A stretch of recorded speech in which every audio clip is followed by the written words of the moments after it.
Bonjour, bienvenue sur Comment fait-on. Je suis heureux de vous retrouver pour une nouvelle recette. Aujourd'hui, nous allons réaliser ensemble des jésuites individuels. Alors, des gâteaux jésuites individuels, rien à voir avec la religion, hein. C'est simplement parce que par le passé, ils faisaient des petits gâteaux comme ça. Normalement, les jésuites sont en triangle et ils rajoutaient du glaçage en chocolat et tout ça, puis ça avait la forme des chapeaux que portaient les jésuites. Et c'est pour ça que ce gâteau a pris le nom du jésuite.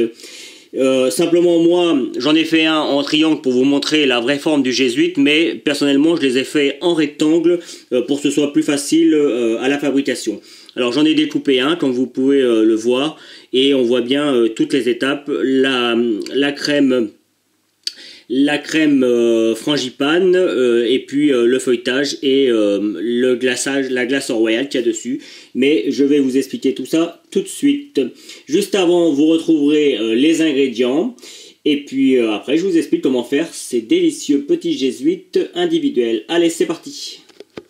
Alors, les ingrédients pour 12 jésuites individuels. Vous aurez besoin de 500 g de pâte feuilletée.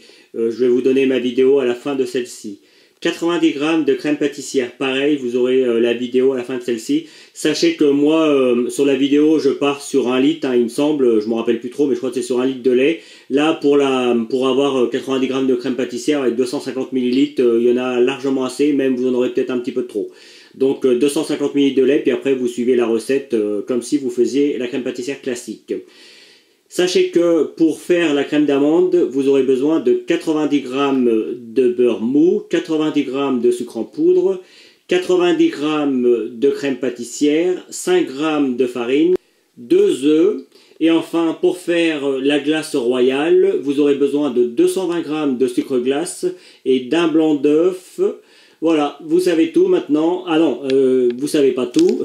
J'ai oublié de vous donner le temps de cuisson. Sachez que c'est environ 20 minutes à 190-200 degrés suivant le four que vous avez. Et le temps de repos, hein, c'est-à-dire lorsque vous étalez votre pâte feuilletée, il faut laisser un petit peu de repos. Et puis encore un petit peu de repos une fois que vous avez fini avant de les cuire. Il faut compter environ 1 heure, 1 heure et demie. Mais moi j'ai mis 1 heure, hein, c'est bien 1 heure pour faire tout ce que vous avez à faire.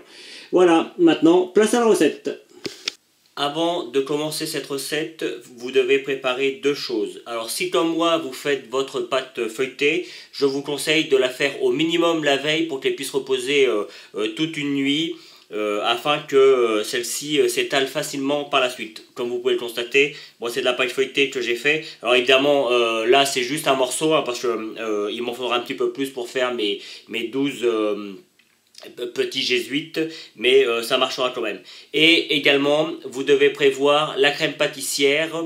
Alors, je vous donnerai le nombre de grammes qu'il faut. Sachez que pour ça, il faut environ 250 ml de lait pour obtenir la quantité qu'il faut.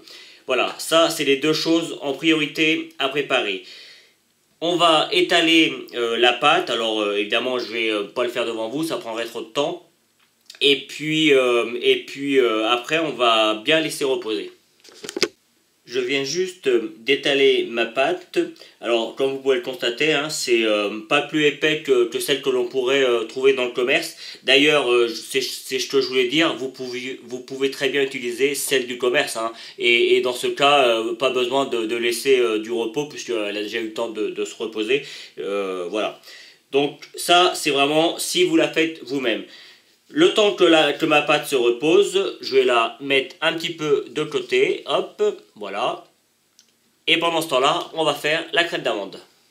Faire la crème d'amande, vous allez voir, c'est très très simple. Alors, juste pour info, j'ai pris le parti de ne pas faire toutes les recettes, et notamment la recette de la crème pâtissière, puisque je l'ai déjà fait. J'ai déjà fait aussi la crème d'amande, hein, mais comme c'est rapide, je me permets de la refaire avec vous. La crème pâtissière, vous la retrouverez à la fin de cette vidéo. Voilà, donc pour la crème d'amande, on prend dans un premier temps le sucre, on prend le beurre ramolli. Alors c'est pas du beurre liquide, hein, on est bien d'accord, c'est vraiment du beurre mou ramolli au micro-ondes. Hein. Moi je travaille toujours avec le micro-ondes et si vous n'avez pas de micro-ondes, faites ça avec un petit bain-marie, ça marche aussi très bien. Alors, une autre chose, on pourrait faire cette préparation avec un batteur. Hein. Moi, je le fais à la main juste pour vous montrer que ça se fait très bien et pour montrer à tous ceux qui n'ont pas de batteur que on peut très bien faire de la crème d'amande sans aucun problème. Donc le but là, c'est de venir mélanger la farine, là, le beurre, le sucre, voilà, je vais y arriver, avec le beurre. Alors il faut juste, comme on dit chez nous, un petit peu d'huile de coude. Voilà. Ça, c'est la première étape.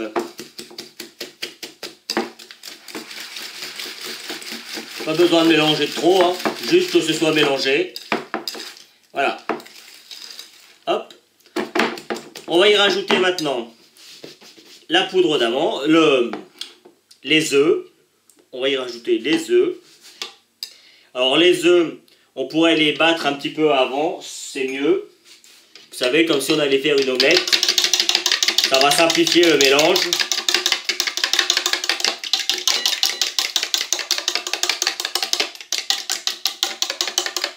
Voilà.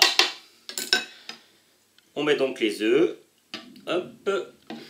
On met pas tout d'un coup, hein, parce que sinon ça va être compliqué à mélanger. Alors je vais juste pousser un petit peu pour qu'on voit bien ce que je fais. Là, de toute façon c'est pas compliqué, hein. On met les œufs et on mélange jusqu'à ce que tout soit parfaitement intégré. Voilà. Une fois que c'est intégré, on met la deuxième partie. Bon, je vais y aller en 3 fois moi. On évite, comme moi, d'en mettre à côté. Vous voyez, au début, on y va vraiment doucement. Alors, je vous l'accorde, hein, c'est bien plus facile avec un batteur. Hein. Ça se fait tout seul, avec un batteur. En quelques minutes. Et là, vous pouvez voir également, quand on y va doucement, ça se fait aussi très bien. Voilà, et dès que ça commence à devenir plus mou, on peut aller un peu plus vite.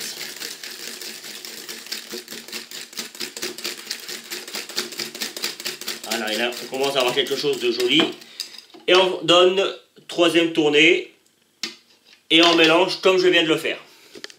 Une fois que tous les œufs sont mélangés, on peut y rajouter la poudre d'amande. Alors, comme vous pouvez le constater, prévoyez un récipient assez grand si vous le faites à la main. Moi, le mien, il est limite, ça va aller, mais il ne faut pas plus petit. Après, moi, j'en fais toujours beaucoup. Hein. Là, c'est pour la préparation que je fais, là, c'est pour au minimum 14 petits jésuites de 5 cm de large pour 10 cm de long. Donc, vous voyez à peu près. Hein. Voilà, la première tournée d'amande, elle est mise. Deuxième tournée, et on recommence l'opération. Toute la poudre d'amande est maintenant mise. Je vais, moi, rajouter un petit peu de farine. Alors, la farine, dans la crème d'amande, c'est pas une obligation. Moi, j'aime bien en mettre un petit peu pour qu'elle se tienne un petit peu mieux. Mais on peut s'en passer, hein. Pour les amateurs de crème d'amande traditionnelle. Et on mélange parfaitement, comme toujours. Je vous l'ai dit, hein, ça fait du sport. Voilà. Donc là, notre crème d'amande est maintenant terminée. On va y rajouter la crème pâtissière et on va obtenir une crème frangipane. La même que celle que vous pouvez mettre quand vous faites une galette des rois. Et là, même principe que pour les autres ingrédients. On va mélanger ça tranquillement. Alors comme toujours, c'est un petit peu compliqué au départ. J'avoue, hein, j'aurais dû prendre un saladier un petit peu plus grand. Et moi, j'ai toujours des quantités pas possibles. Je suis sûr que chez vous, ce sera plus simple. Allez, c'est parti pour mélanger ça bien comme il faut pendant une bonne minute, hein, 1 minute ou 2, vous voyez. Pas besoin d'aller forcément vite, mais on mélange bien comme il faut, de façon à ce que tout soit bien mélangé, que la crème que la crème pâtissière et la crème d'amande ne feront plus qu'un. Allez, à vous de jouer. Ma crème est maintenant terminée. Je vais la mettre au frigo le temps que l'on s'occupe de la pâte feuilletée. Comme je le disais précédemment, j'ai fait un petit emporte-pièce. Si vous avez un moule qui fait à peu près ces dimensions-là, vous pouvez vous en servir comme emporte-pièce. 5 cm de large, 10 cm de long, c'est bien, ça fait des petites parts et c'est largement suffisant pour faire ce genre de gâteau. Alors, simplement, hein, on va essayer de partir du plus près pour éviter de perdre trop de pâte feuilletée. Et puis, on vient découper. Voilà, tout simplement. Vous voyez, l'intérêt de bien laisser reposer la pâte, c'est que une fois qu'on a découpé, ça reste quasiment comme on le souhaite. Ça ne bouge quasiment plus. Donc là, c'est vraiment super bien. Et puis, on vient découper tous les morceaux. Alors moi, comme je le disais, je suis parti sur 12 petits jésuites. Donc, c'est parti pour 24 petites pièces, puisque 12 dessus, 12 en dessous, 12 dessus. Donc c'est très logique, hein. Donc vous avez compris le principe, hein. C'est vraiment pas compliqué, hein. Une fois que l'on est parti, qu'on a bien laissé reposer. Enfin attention que l'emporte-pièce ne bouge pas. Alors je vous avoue, c'est plus facile si vous avez un emporte-pièce direct, hein, parce que vous posez, paf, vous appuyez et c'est découpé. Mais comme on peut le voir avec un petit bout de carton, un bon couteau, ça se fait aussi très bien. Voilà, vous avez compris le principe. Si vous me suivez régulièrement, vous commencez à être des bons pâtissiers, donc je vous laisse faire. On va passer maintenant au montage. Alors pour cela, on met la crème dans une poche avec une douille de 1 cm. Donc pour le diamètre, on prend un œuf que l'on aura battu pour faire la dorure et on essore le plus possible le pinceau pour éviter que la dorure ne tombe trop sur les bords de la pâte feuilletée. Et vous voyez, on vient avec la dorure faire les bords. Voilà, sur le coup, comme c'est pas très grand, on fait à peu près la totalité, mais c'est pas grave. C'est juste pour venir après fermer avec notre deuxième morceau de pâte feuilletée et pour que ça colle. Donc on en rajoute un petit peu si on n'a plus assez. Vous voyez, on évite quand même d'aller sur les bords parce que sinon ça va coller la pâte feuilletée et celle-ci ne va pas monter, ne va pas feuilleter comme elle devrait. Donc on fait bien attention. Il n'y a pas besoin d'en mettre beaucoup, hein, tant que ça colle un petit peu.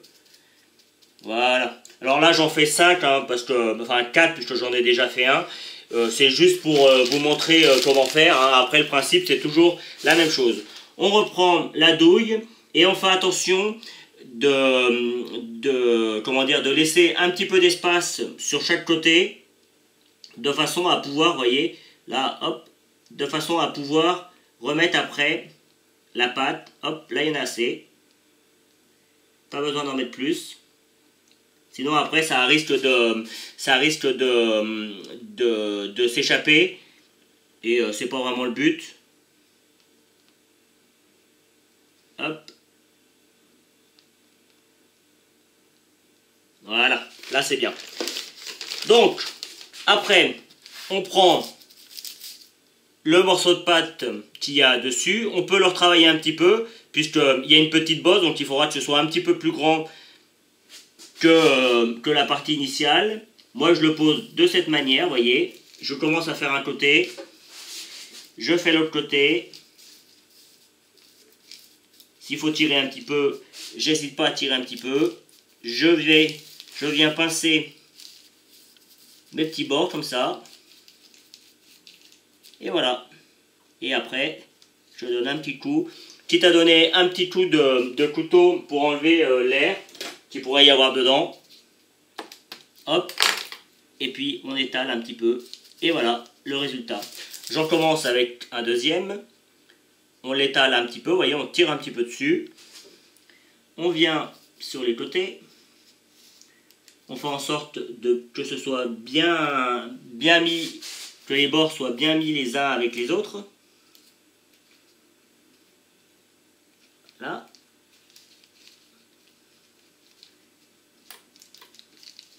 on donne un petit coup de pouce, hein, pas besoin d'appuyer comme un fou. Voilà, un petit coup juste pour enlever les bulles d'air. Et voilà le résultat. Allez, encore un. Et puis après, vous avez compris le principe, hein, c'est toujours pareil. Hop, un petit coup. Éventuellement, vous voyez, là, je vais partir directement sur les côtés. Et voilà. Pas compliqué, hein.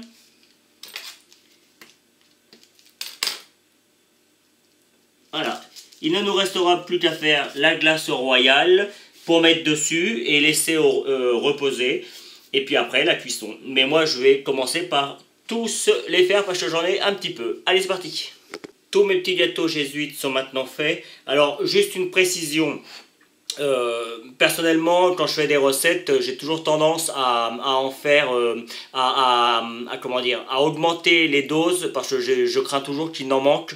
Et souvent, il m'en reste pas mal. C'est ce qui m'arrive là. Donc, surtout, ne vous fiez pas à mes quantités à moi. Fiez-vous aux quantités que je vous donne juste avant. En règle générale, je fais ça, enfin, je marque les quantités une fois que j'ai fini la recette pour être sûr que pour vous, je ne vous mets pas en erreur. Donc, j'insiste. Suivez les ingrédients que je vous donne, ceux-là ils seront bons et il ne devrait pas vous en rester beaucoup, en tout cas pas autant que pour moi. Voilà, ça c'était dit. Maintenant, on va faire la glace royale et là ce coup-ci on va y aller tranquillement, on va partir sur un blanc d'œuf de façon à pas en faire de trop. Vous allez voir, j'ai pris un grand saladier et là vous allez comprendre pourquoi. On a l'impression qu'avec un blanc d'œuf, on va pas en faire beaucoup, mais croyez-moi, il faut quand même pas mal de sucre glace. Alors, moi je suis parti sur 100 grammes là, de sucre glace pour me donner une idée. Et la glace royale, pardon, la glace royale, ça se fait tranquillement, vous voyez. Il suffit juste de mélanger le sucre glace au blanc d'œuf. Et comme vous pouvez le constater, là j'ai mis 50 grammes, c'est comme si j'avais rien fait, hein. Donc, vous voyez, je vais vous donner, moi, à peu près ce qu'il faut, sachant que tous les blancs d'œufs ne font pas à peu près le même poids, mais ça vous donnera déjà une idée de ce qu'il faut. Sachant qu'il faut que la glace royale soit plutôt de la consistance d'un enduit, si vous avez l'habitude de faire de l'enduit pour mettre sur les murs. Ou alors il faut que ce soit assez épais mais pas trop puisqu'il faut quand même qu'on puisse l'étaler. Donc là vous voyez ça ne suffit pas, il faut qu'on en rajoute. Allez, je recommence. Vous voyez là on commence à avoir quelque chose d'un petit peu mieux. Ça commence à être intéressant au niveau de la structure. Je dirais même que là il ne faut pas que ça coule de trop parce que sinon ça va s'étaler sur notre pâte et c'est pas du tout ce qu'on veut. Vous voyez, là il en faut encore un petit peu mais on y est presque. Voilà, là je suis à 220 grammes de sucre glace. Et voilà, là vraiment on a la structure que l'on souhaite. Là c'est bien. La glace royale est géniale. Et le fait d'avoir pris un grand saladier, c'est surtout que ça permet de bien mélanger. Je ne me suis pas fait avoir comme tout à l'heure. Si j'avais pris le saladier que j'avais pris tout à l'heure pour faire ça, ça aurait été impeccable. Et vice versa. Mais enfin bon, on va pas refaire la recette. Voilà. La glace royale est maintenant terminée. Il ne nous reste plus qu'à l'étaler sur nos petites pâtes. J'ai ressorti donc mes petits gâteaux. J'ai mis ma glace royale dans une poche avec une toute petite douille cannelée. Alors, sachez qu'on pourrait très bien le faire avec une cuillère hein, et l'étaler à la main. Et alors, je vais essayer de faire en sorte que vous voyez bien ce que je fais. Je vais venir, vous voyez, en mettre une fine couche. Vous allez voir, de toute façon, ça va s'étaler après la cuisson. Donc, pas forcément besoin qu'il y en ait partout. Voilà. Et on fait comme ça sur tous les petits gâteaux. Et avec une douille, c'est quand même plus facile. On peut en mettre à peu près partout. Voilà. Vous avez compris le principe? Allez, encore un.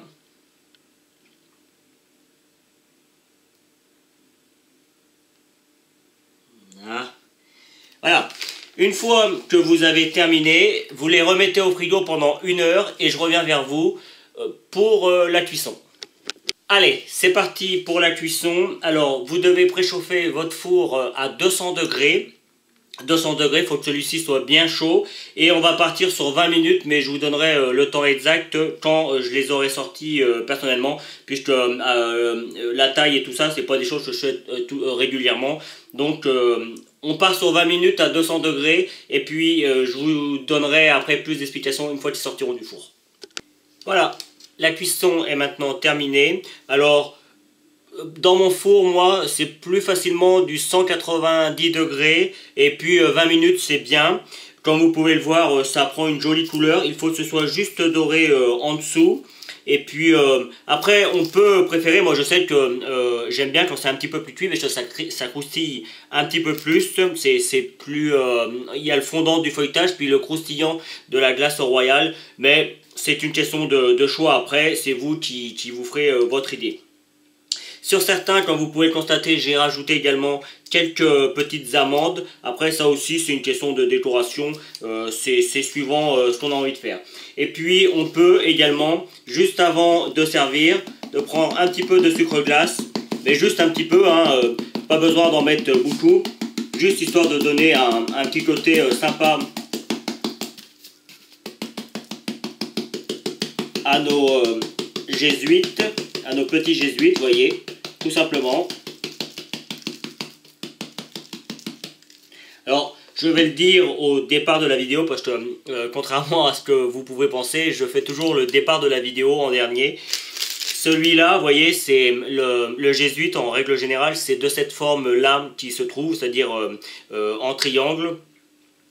Bon, c'est pas le plus simple à faire, c'est pour ça que moi je vous ai présenté, je vous l'ai présenté en rectangle, c'est plus facile à faire, ou en petit carré, hein, comme là, vous voyez, il me restait un petit peu de pâte, j'ai fait un petit carré, ça marche aussi très bien, mais bon, ça se fait, hein, la preuve, j'en ai fait un, si vous voulez vous amuser, les vrais jésuites, c'est comme ça qu'ils se font. Voilà, je vous retrouve pour la fin de la vidéo. Voilà, je vais terminer la vidéo sur cette petite présentation. Alors juste après, vous allez retrouver le lien qui va vous permettre de vous abonner si vous ne l'avez pas encore fait, le lien qui vous mènera vers mon site internet www.commentfaiton.com où vous retrouverez toutes mes vidéos et puis deux autres recettes. Alors le lien également de la crème pâtissière et puis je vous mettrai peut-être également le lien du feuilletage. Voilà, vous savez tout. N'hésitez pas à vous abonner surtout. Et puis n'hésitez pas non plus, pour ceux qui le souhaitent, à aller sur ma page Tipeee pour m'aider à continuer à faire mes petites vidéos. Voilà, à bientôt sur Comment fait-on. Vous pouvez vous abonner maintenant soit ici dans le coin. Allez sur mon site internet où vous retrouverez toutes mes recettes et puis consultez les deux vidéos qu'il y a ici qui correspondent à des vidéos que soit je vous ai données dans la recette, soit qui correspondent à la recette en question. A bientôt sur Comment fait-on.